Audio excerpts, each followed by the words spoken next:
All right, everyone, I'm back, and today we're doing a manga manuscript paper shootout. And I'm gonna try to see if I can get this video under 30 minutes, or maybe even under 20 minutes if possible. The first thing I want to say is sorry about, it's probably been at least a year since my last update, and I apologize. I've moved again, and I've been moved for about 7 months, but I've been really swamped. I moved for a new day job. And it's kind of a temporary thing. I don't want to announce anything yet, but I'm most likely moving again in about another 6 months. But so this little nib here is one of my best things that I've found, which is the 77 Maru pen, or the T77 model Maru pen, or mapping pen, or round pen. It's a soft version of the standard Japanese Maru pen. So this is the standard one. This is a Nikko Maru pen. And the response of this is very similar to the Hunt 102 nib, but every nib is so extremely consistent. The problem is I've only been able to find it in 2 packs, and so me being the dick I am, went out and ordered like every 2-pack I could find of this. I mean, I that's just right off the top. I think I ordered like 10 of the 2-packs, or probably less than that, maybe 5. But it was every single one they had in stock. Well, one of the updates is I just got back from Japan about 2 weeks ago. So while I was there, I stopped by a couple of art stores to stock up on some stuff that I can't readily get. And one of those things was a 36-pack of the T77 Maru pen. Thank God. They had 100 packs too, but it was like $100 for the 100 pack, and this was 3,500 yen, or $35 roughly. So I went with the 36 pack because this will last me a while, and thank God I found it. I think I might send one of these 2 packs now that I have that to Richard Friend, because I was telling him about it. He'd never heard of Tachikawa. By the way, that's the manufacturer of the nib. He'd never heard of Tachikawa, and was complaining about the Hunt 102 consistency. And I had mentioned that the T77 nib was great, and he said he was going to look into it. I don't know if he ever had or even found the nib, so I might like ask him for his PO box and send him a 2-pack of the nibs to try out. With that aside, one of the other things I was able to do when I went there, when I was in some of the art stores, is I was looking at some of the manga paper they had available. And to my dismay, although I really don't care, it looks like IC brand paper, manga paper, is no longer like the industry standard there for professional use. So this is the IC manga paper. I don't know if it's still the standard, but based on what I saw in stores, this stuff was not as readily available. Now I have probably about 5 packages or 6 packages of this stuff, so I'm stocked up on it. But what I did find was a brand that I was very familiar with and had been trying to buy for a while to test it out, and that's Maxon, which is made by Holbein. Holbein, most people who are involved in arts are familiar with their inks, or mostly familiar probably with their gouaches and acrylics, their paints. Very high quality stuff, but it tends to be pretty expensive. Now, because this is a Japanese domestic brand, this 40-pack of manga manuscript paper is only 500 yen, or $5. I'd call that pretty affordable. And the other thing that I was able to find there is another thing that I've been wanting to try, because I kind of know what it is, supposedly, but I had never been able to find someone that actually sells it here. And this is a deleter paper, which everybody's familiar with, but this is the deleter Kent paper. Now, the Kent paper is like a chemical pulp paper. Supposedly, it's supposed to have similar performance to Bristol board in a lot of aspects. So I've been wanting to try it out. All of the papers that I have here today are 135 kilogram. So they're all the same, about the same thickness, And here you have deleter comic paper. This is like the basic run-of-the-mill stuff. This is what you're gonna find when you search websites for manga paper. This is what comes up. This is what most amateur artists who are into manga and want to be a manga, artist, this is what they end up using. The Deleter has established themselves very well as a manga art supply company. It does say, this is for a professional. It's very convenient for organizing your frames. Beside the scale, it shows center marks and so on. I like how it's and so on. The paper is smooth for the tracing with a pen. The paper size is based off JIS standard. The manuscript paper is suitable for tone works because of enough thickness. Now, we'll get into that statement here. Kent paper, it says on here, comic book paper is made by high quality paper and easy to use. Comic book Kent paper for professionals. It's very convenient for organizing your frames. Besides the scale, it shows the center marks, blah, blah, blah, blah, blah. Kent paper holds up well during sketching and erasure and serving a smooth surface for pen and ink drawings. The important thing is here, I bought my tripod, which I'm sure you're loving that I got now. It holds up well during sketches and erasure. That's an important thing, that the surface is, it's saying the surface is durable. So, basically, what I ended up doing is I did my usual ink test. 4 different papers. Now, the first thing that I noticed right off the bat, now IC paper and the standard deleter paper I'm familiar with their performances. The first thing right off the bat that I noticed, and the IC paper has always been darker, and it's like the darkest paper in the world, and I have a theory about that. But what I noticed, right off the bat, is the deleter Kent paper is extremely bright. So I'm going to organize this from darkest to lightest real quick and give you, the ability to kind of see there for a second. So this is the deleter Kent paper. This is the Maxon paper. This is the deleter paper and the IC paper. So to give you a contrast between darkest to lightest, side by side, bam. Look at that contrast. So my theory on this, on the IC paper, is this. Most manga paper is done monochromatically. It's not colored. They use screen tones. So the paper that's normally printed on is kind of like a newsprint. When you look at the serial publications like Shonen Jump or Giga Jump or anything like that, it's on a newsprint paper. And a darker paper like this is going to be able to allow you to more accurately determine the actual final shade. If you have a darker base color that the paper's printed on, when you halftone on top of it, it's going to look darker than if you're on a bright paper. And this allows you to better estimate how dark it's going to appear in print. When they reproduce this is going to be pure white, but when it prints back on the paper about the same tone, you have a better idea of what your contrast looks like. That said, if you're using Copic markers, the brighter your paper is, the better off you're going to be, because you're going to have to do less contrast correction to get this to a pure white, which allows your markers to stay their original color better. So you're not going to oversaturate or blow your colors out when you try to contrast correct it to get that background to pure white. The performance of the paper was all pretty similar between them. However, I will say right off the bat, the regular deleter and the green package paper performed the worst. The surface is not durable. I would not recommend it with screen tone, because if you have to remove the screen tone, like say you didn't fully apply it and you didn't rub it down, but you have to take it back off, you will tear the surface of the paper. The surface of the paper is not very durable, so even sometimes when throwing a quick line with a nib, especially like a Hunt 102 or a Maru pen, you're most likely going to tear up the paper. So also on the ink, the grain structure, the fiber structure doesn't seem to be as tight in this paper, so ink tends to absorb more into this paper. So even fine liners don't come out as sharp on this. Universal Ultra Draw ink, Universal Ultra Draw, Black Magic, and deleter number 4 all bled on this paper.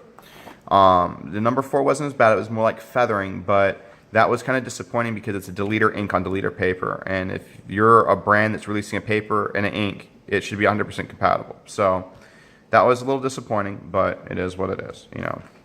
We know that now. All the other inks, Black Magic bled on the Maxon and on the IC. The bleeding on the Ultra Draw, I don't know. So it looks like bleeding in a spot, but it's really not. You can see the Ultra Draw and the Universal. That blotches me making a mistake. You can see there's not really any really bad bleeding on there. There was a splatter that occurred, so that's not what you see there is not bleeding, it's splatter. So it didn't really bleed. Now, I will say use at your own risk. You know, just because the short lines didn't bleed is not to say that those two inks will work perfectly, but use it at your own risk. All the other inks worked perfectly fine on it. Like I said, Black Magic bled on everything. So, but everything else worked really, really well. The big surprise here was, with the exception of the Black Magic, every single ink worked flawlessly on the Deleter Kent paper. So we'll zoom in here on the Ultra Draw ink. No bleeding whatsoever with Ultra Draw or Universal. Now, that's really impressive to me. So not only is it really bright, but it has the best ink compatibility of pretty much any paper that I've used, hands down. It bleeds with less papers than Blue Line or with Eon Board. The only thing that bleeds less is Strathmore. So for a manga paper that's thinner and everything, this is bright. I mean, this is a good alternative. If you want a manga paper, this is good. Super, super smooth. This Deleter Kent paper was one of the smoothest papers. About the same smoothness, if not a little bit smoother than the Icy paper. Now, the Maxon had the most tooth, but it's very subtle amount of tooth. You can't feel it rubbing it. There's no obvious texture. But when I put the pen, and when penciling, I didn't notice anything. You can see that I just threw some quick lines down and sketched the same thing on every page, and just partially inked it. Oh, I'm not trying to do anything impressive here. I just want to get a feel for the paper. I didn't notice it when penciling. However, when inking, I did notice that the nib was gripping the paper a little bit more in a very, very subtle way, which is actually allowing the ink to flow better off this paper, which was a very good thing. And I did smear in a couple of places the pencils to see, typically toothier paper will smear less than a super smooth paper. And my findings kind of reflected that, and the Maxon paper smeared the less. So I believe there's a slight more tooth to that, which is going to be better for penciling, and it's going to be, it's not too much tooth. It's not like, I'd still consider it like a hot press paper, but it's a hot press? And, you know, like a plate finish paper, but it's not like a vellum finish or nearly even close to it, but it has a slight amount of tooth to it, which I actually really enjoyed. So bottom line between the four papers, what my findings were was the Icy is still, like, if you're not using Copics, it's like the best all around just paper to use. You know, it's readily available on Amazon through like one person, but you can get it in the States. The Maxon, I don't know if you're gonna be able to find it, but if you can, it's a great alternative to the Icy. You can't go wrong with either of these. And in fact, you know, I may prefer the Maxon a little bit better just because it is brighter, and that tooth was really nice to it. But I do have a lot of the Icy, so I'm gonna use that. The Deleter Kent paper, the Deleter Kent was probably by far my favorite out of all of them, all things considered. Most ink compatibility. It did have a very durable surface. So the inked screen toning will work really well on it. The Deleter regular paper, I say don't waste your money on it. I've had too many issues in the past with bleeding with this paper that I do not recommend people buy this. So if you're starting out and you're looking for brands of paper for you, like you want to be true to manga, don't buy the Deleter paper. Just don't. If you can find the Kent paper by Deleter, buy that, or buy a different brand manga paper. That's all I'm going to say about that. I am not happy with this paper. Now, the last thing I will say before I get into all the inks that were used for clarification. So the one thing I did notice is, and we'll see if, I'll zoom in here and see if you can see it. There's like some washing that occurred on the Fude pens when I tested it out. Now what that means, that washing means that the ink sat on the surface of the paper. And so when I did a secondary pass, there was an overlap. So basically it pooled more ink in one spot than the other. Which most people would say that's a bad thing, but you're going to get that on all high quality paper unless the ink is super opaque. Now this Fude pen ink is not super opaque, so you get that. But when you look at a paper like Deleter, the regular Deleter, not the Kent, you'll see that the washing isn't as evident. And that's because this paper isn't holding it on the surface, it's actually drawing it into the paper. Now where that translates into, what that's an indication of to me, is that the Kent paper is going to respond really well to blending when it comes to watercolor or Copic markers in particular. So this paper should have a great performance with Copic markers, just from what I see here with the Fude pen.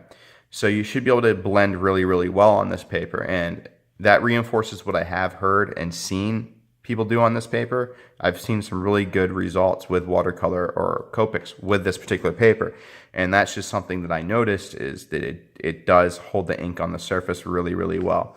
So that just reinforces that.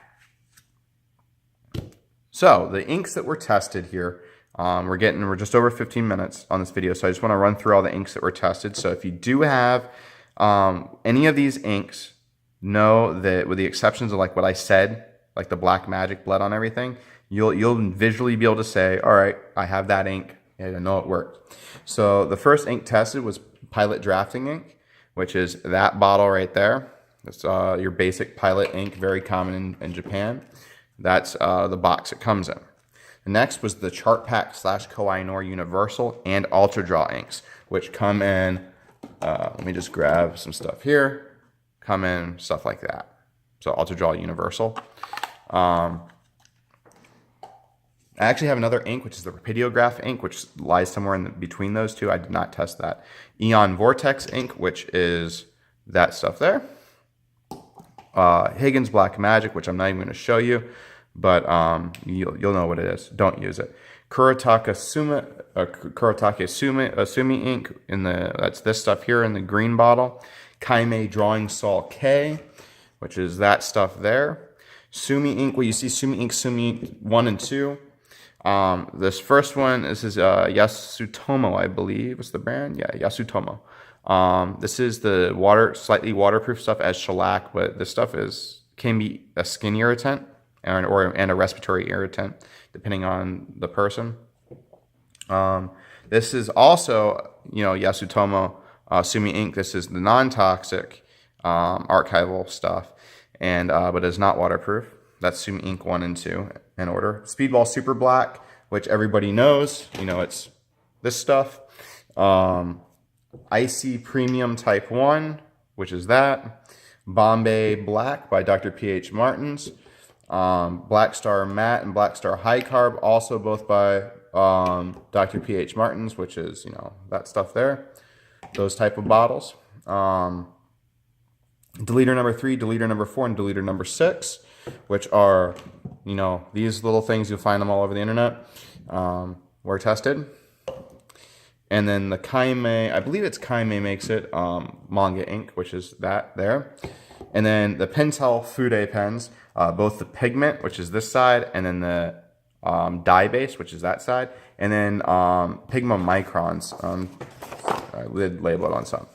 So that's everything that was tested. So when I say everything worked well, those are the inks that were tested. The Universal, Ultra Draw, and Black Magic tend to bleed more. So if it's not one of those 3 inks and you saw me show it to you, you can use it on these papers without any issues.